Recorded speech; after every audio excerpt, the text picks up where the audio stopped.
মহামারীর আতঙ্কে কাঁপছে মধ্য আফ্রিকার দেশ ডেমোক্রেটিক রিপাবলিক অব কঙ্গো। হু হু করে বাড়ছে মারাত্মক ইবোলা ভাইরাসে আক্রান্ত ও মৃত্যুর সংখ্যা।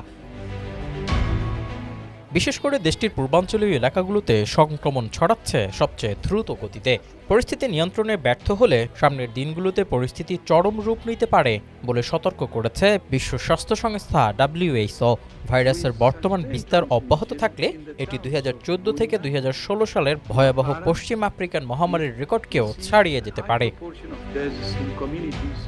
2014 থেকে 2016 সাল পর্যন্ত পশ্চিম আফ্রিকায় ছড়িয়ে পড়া ইবোলা মহামারীতে অন্তত 11,000 মানুষের মৃত্যু হয়েছিল।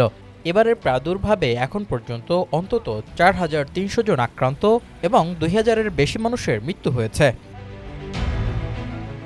স্থানীয় স্বাস্থ্য ব্যবস্থার সীমাবদ্ধতা এবং কঙ্গোর সংঘাতপূর্ণ পরিস্থিতির কারণে আক্রান্ত এলাকাগুলোতে পৌঁছতে হিমশিম খাচ্ছেন স্বাস্থ্যকর্মীরা।